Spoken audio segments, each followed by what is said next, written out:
আপনাদের সঙ্গে আছে আমি খালেদ মহিউদ্দিন। আব্দুল লতিফ সিদ্দিকী কয়েক দফা বাংলাদেশের সংসদ সদস্য নির্বাচিত হয়েছেন। সর্বশেষ সংসদেও তিনি নির্বাচিত হয়েছিলেন স্বতন্ত্র থেকে। একটা সময় আওয়ামী লীগ সরকারের খুব প্রভাবশালী মন্ত্রীও ছিলেন প্রেসিডিয়াম সদস্য।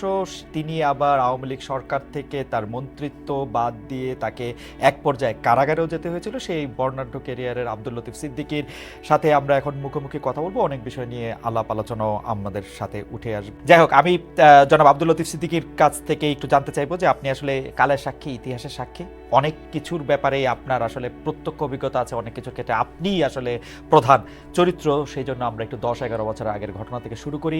আপনি আওয়ামী লীগ সরকারের মন্ত্রী ছিলেন। সেই সময় আওয়ামী লীগ সরকারের থেকে আপনার শেখ হাসিনা, আমরা যদি এইভাবে বলি যে আপনার মন্ত্রিত্ব কেড়ে নেন, দল থেকে বাদ দেন এবং আপনাকে আসলে কারাগারেও যেতে হয়।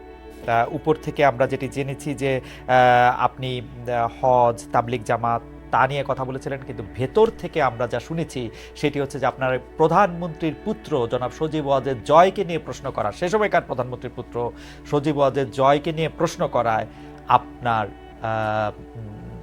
আমি এটাকে পরিণতি বলবো না, আপনাকে এই ঘটনার মধ্যে দিয়ে যেতে হয়েছিল। আপনি কি এই বিষয়ে কিছু বলবেন?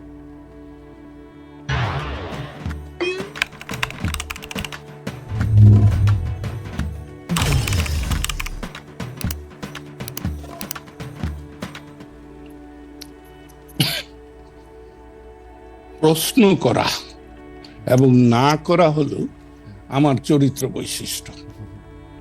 আমি যে কোনো বিষয়ে যে কাউকে আমি প্রশ্ন করেছি। আমি 1964 সালে কপের নির্বাচনে জনাব শেখ মুজিবুর রহমানকে প্রশ্ন করেছি এবং এমন কথাও বলেছি যে আপনি জাতীয়ভাবে যেমন গুরুত্বপূর্ণ, আমি আমার যত বয়স এবং অবস্থানগত কারণে আমি আমার জায়গায় তেমনি আন্তরিক, সৎ এবং নিষ্ঠাবান। তাই আপনি যে প্রস্তাব গ্রহণ করেছেন মনোনয়নের ক্ষেত্রে, এ ব্যাপারে আমার আপত্তি আছে। তাই আমি আপনাকে যেটা বলবো, আমি জয় সম্পর্কে কোনো কথাই বলিনি এবং জয় আমাকে কোনোদিন কোনো কথা বলেনি। জয় তথ্য প্রযুক্তি মন্ত্রণালয়ের উপদেষ্টা ছিলেন, প্রধানমন্ত্রী, তথ্য মন্ত্রণালয়ের না, তথ্য যোগাযোগ মন্ত্রণালয়ের প্রধানমন্ত্রীর উপদেষ্টা ছিলেন। তিনি তাকে কি উপদেশ দিয়েছেন তা জানি না, আমাকে কোনো উপদেশ দেননি। বরঞ্চ আমি একদিন জয়কে বলেছিলাম বঙ্গবন্ধু স্যাটেলাইটের ব্যাপারে যে বাবারে এইটার কি করব। সে আমাকে স্পষ্ট করে বলেছিল যে বড় মামা, আপনি চায়না আর আমেরিকা সম্পর্কে সতর্ক হবেন। চায়নাদের যে জিনিসটা দেবে সেটা নিশ্চয়তা নেই, আর আমেরিকা 10 টাকার জিনিস 10,000 টাকা দাম ধরে বসবে। আপনি রাশিয়া, ফ্রান্সের এই দুই জায়গাটা বিবেচনা করতে পারেন। এই আমার 6 মাসের তথ্য প্রযুক্তি মন্ত্রণালয়ের একমাত্র জয়ের সঙ্গে কথা। তবে যে কথাটি বলা হয় বাংলা ভাষায় কিন্তু অনেক রকম ব্যাপার আছে, সেটা বাক্য গঠনে। আমি বলেছি জয়কে, এ কথা আমি বলেছি, সেটা জয়কে প্রশ্নবোধক না। আমি বলেছি জয় হলো প্রধানমন্ত্রী শেখ হাসিনার পুত্র, জয় হলো বঙ্গবন্ধু শেখ মুজিবের দৌহিত্র, এই হিসাবে।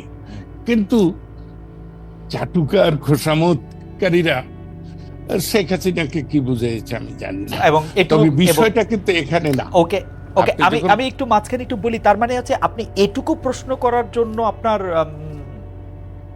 মন্ত্রিত্ব চলে গেল আওয়ামী লীগে?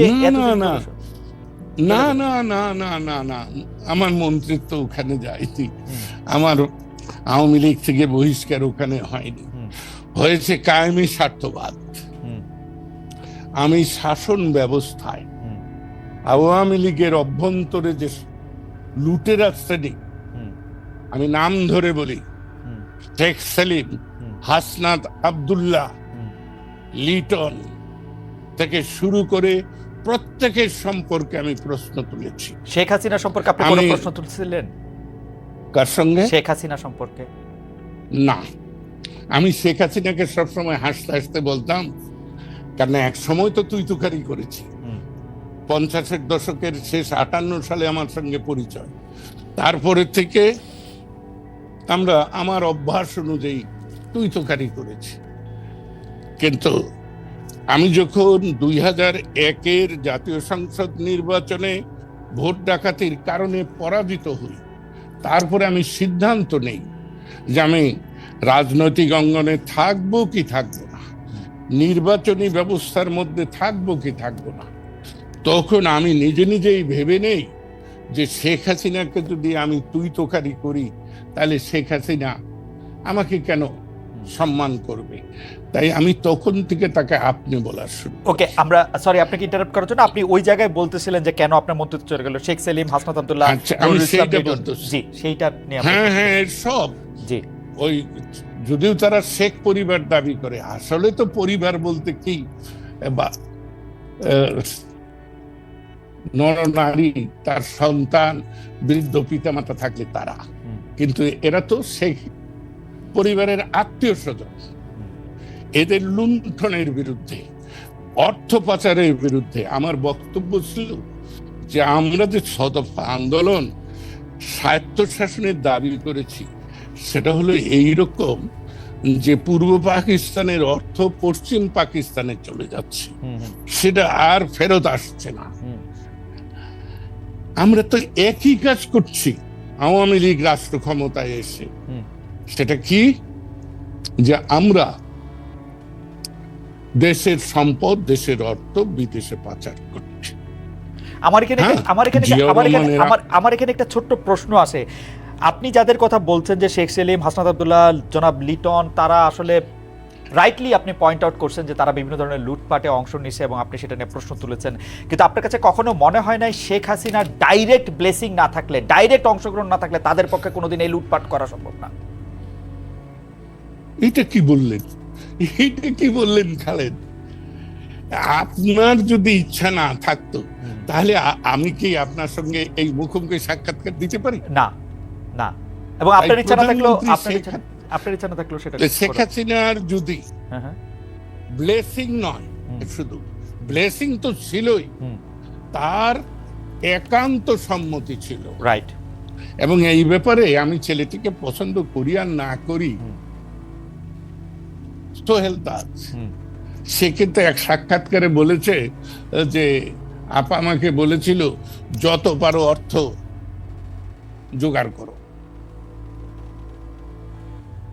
আমি কিন্তু শেখ হাসিনা সম্পর্কে আমার খুব উচ্চ ধারণা ছিল। আমি মানুষের খোঁজ খবর নেই না, আর আমি কারোর বিরুদ্ধে যতক্ষণ পর্যন্ত সুনির্দিষ্টভাবে আমি আমার এই প্রত্যয় না জন্মে যে এই ঘটনাটি সত্য, ততক্ষণ পর্যন্ত আমি কারো সম্পর্কেই মন্তব্য করি না। আমি কারো বিরুদ্ধে বলি না, সব সময় বলি যে আমি অমুকের সম্পর্কে, অমুকের বিষয়ে মতামত দিচ্ছি। তো আপনাকে বলি যে আমরা যখন আমেরিকায় যাই, তার 2 দিন আগে বাংলাদেশ আওয়ামী লীগের কার্যকরী কমিটি এবং উপদেষ্টা কমিটির যৌথ সভায় আমি প্রকাশ্যে এদের বিরুদ্ধে অভিযোগ উত্থাপন করেছিলাম।